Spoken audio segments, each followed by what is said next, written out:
natyrisht edhe ne nuk duhet bëjmë gabimin e mediave të tjera, po për ta mbyllur me diasporën. Cilë do t'ishte rruga më e mirë për ta involvuar më shumë diasporën? Unë më kështu. Për shembull, po marrim pak televizionin tuaj këtu. Organizimi i tryezave në diasporë. Për të arritur deri një pikë që si ne mund t'i organizojmë mendimet tona dhe t'ja paraqesim parlamentit, presidentit dhe kryeministrit të gjitha ato çfarë mendojmë ne, sidomos të reduktora, jo material bruto, dhe ne të kërkojmë nga parlamenti i ri që parlamenti i ri të organizojë një dëgjes me diasporën, ose një seancë parlamentare, dëgjes të tilla, ato e dinë më mirë, nuk jam shumë teknik për këtë, dhe po diaspora shqiptare mos përfaqësohet më me këtë nivel që është përfaqësuar, sepse politika shqiptare gjithmonë ka qenë jo dashamirëse në diasporës. Për shembull, ajo bazohet në disa elementë, në disa shoqata, njërin e për krah, tjetrën se për krah, duhet mi dhënë fund kësaj pune. Edhe dyta, duhet që diaspora shqiptare të nderohet dhe presidenca shqiptare mos jetë një kovaçane dekoratash për njerëzit negativ, apo jo? Shumë e drejtë, unë do të shtoja, do të ishte më pozitive, siç ka për shembull Kosova, një 10 persona për të votuar të minoritetit serb, të kishte një numër 10. Këtë e kam kërkuar, 10 deputet. 10 deputet të cilët ishin përfaqësues të drejtë për drejtë të diasporës, ka shembuj në botë. Të zgjidheshin nga diaspora. Të zgjidheshin nga diaspora. Jo nga preferencat. Jo, ka shembuj të tillë në botë, Italia është njëra prej tyre, por natyrisht kjo kërkon ndryshime kushtetuese. Shiko si do të ishte kjo. Është kushtetutë njerëzit e kanë bërë, apo jo? Dhe njerëzit mund ta ndryshojnë. Kjo do të ishte jashtëzakonisht e mirë, sepse është një urë lidhëse midis shtetit ku punon edhe qeverisë shqiptare.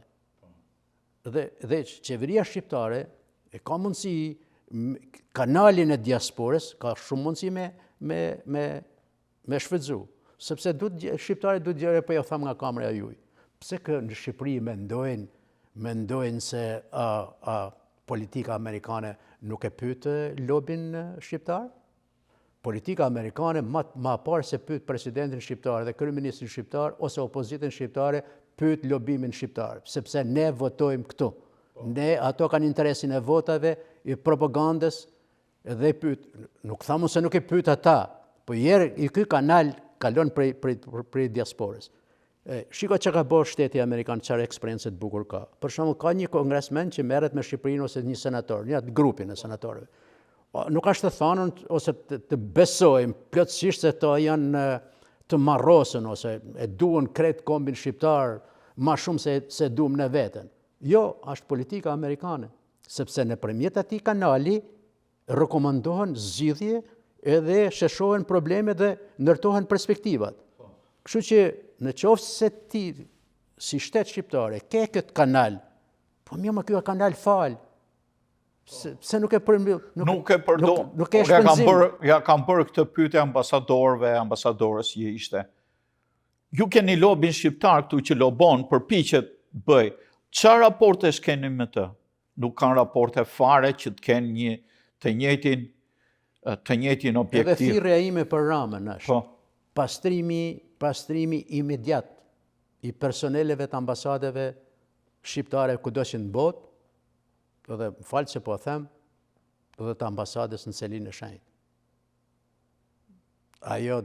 Ajo do të marrë fond, se po të përmend vetëm një fakt, kur ka ardhur Papa në Shqipëri, unë kam qenë në Tiranë, e di se faleminderit edhe një herë për televizion tuaj dhe për ju që e morët në konsiderat dhe e publikuat, domethënë nga heshtja e madhe, botimin e këtij librit. Por kur ka hyrë në aeroplan, i ka thënë ambasadorit, dhe këtë më ka thënë ambasadori, se unë jam ambasadori më ka sjell dekoratën, kështu që kemi bën një bisedë dhe mbrapa. U habit, tha Papa, tha, po ç'kan këto shqiptarë, tha, pse se sillin ambasadorin?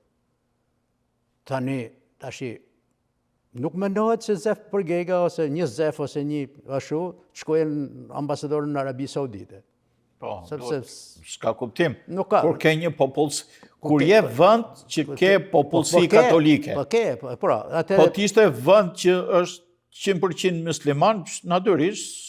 Nuk ka në problem se ne jemi në vllazën e vllaz. Si ka thënë Gjergj Fishta, ka thënë. Po jo, po si do qoftë. I shkruaj kryqat mi bën plume me mbrojt.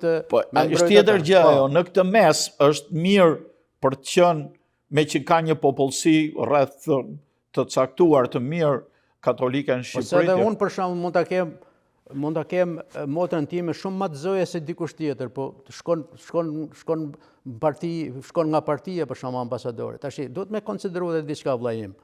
Ambasadat nuk janë vend vakefi, vend pushimi. Vend pushimi. Çon tjetrin 5 vjet atje nuk sjell asnjë gjë. A më thuti mua kush është një ambasador në Shqipëri i cili ka bën një analizë jashtëzakonshme të marrëdhënieve diplomatike të Shqipërisë me këto vendet perëndimore, për shembull me Amerikën, me Francën, me vende tjera. Është bën duket ndoshta për Rusinë, okej, por ti do të sjellësh eksperiencë. Ne kena qenë bashkë kur i kena bërë të pyetën ambasadorit të Austrisë kur iku në Maroj aktivitetin dhe i thamë, vizita jote a përban shkak me bëni një libër? Tham fakt nuk kisha shku mendja, tha faleminderit që ma rekomandove. Po si, po ka nevojë dhe Austria të njohë nëpërmjet teje. Kush i din emrat e ambasadorëve? A janë thirrë një herë, më fal, a janë thirrë një herë për shembull në analizë, fjala vjen në Parlamentin shqiptar, të merret një analizë veprimtaria e trupit diplomatik jashtë Shqipërisë, cili është efektiviteti i saj.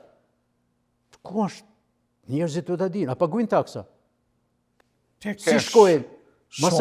Masanej, a ka një analizë që a ka afera personale në këtë tipa? A ka cila si di atyre? A kanë lidhje familjare, fisnore? Tashi, mos ta drejtojmë ma Shqipërinë me fis. Si se drejtu. Po edhe një aspekt tjetër dhe për ta mbyllur, unë mendoj që nuk duhet të lejohet personeli diplomatik pasi të marrë misionin të kërkojë azil apo strehim. Të gjithë kanë kërkuar azil. Është ti ke shërby një shteti edhe je kundër shtetit. Kjo është nonsense. Ndoshta hapen me temë për të diskutuar në radhë. Për herë tjetër. Megjithatë, Zef, të faleminderit që ishit pranishëm në studio. E nisëm për një bisedë shkurtër, po kërkon mjaft analizë. Do të jemi në biseda të tjera dhe me të ftuar të tjerë për të analizuar dukuritë që dolin gjatë këtyre zgjedhjeve. Natyrisht një forcë politike fitoi. Televizioni ynë është me Shqipërinë. Rëndësishme ka që vendi të shkojë përpara, ajo forcë politike që ka fituar të çojë më tej demokracinë, nëse është e mundur, nëse s'është e mundur, vetë demokracia do ta rrëzojë. Pas saj fitore që ka marrë Rama, që tani ai është në pushtet, besoj që edhe e ftoi kryeministrin e Shqipërisë, përkundër ardhjes në këtu që ka shku, ka dërku në një lokal, të vijet bëjë një bisedë me shqiptarët, me inteligjencën, me shoqatat, me kontributorët, edhe me mediat, një bisedë, ndoshta të një debati për dobin e synimeve që ka diaspora shqiptare, dhe për t'i vënë, të si thush, pikat mbi i, për zgjidhjen e shumë problemeve që ka në botën e lirë. Edhe për këtë apel, ju falenderoj. Dashur teleshikues, këtu i dham fund emisionit tonë Argument, me të ftuarin e sotëm, gazetarin dhe shkrimtarin Zef Përkega. Miru takofshim në emisionet të tjera.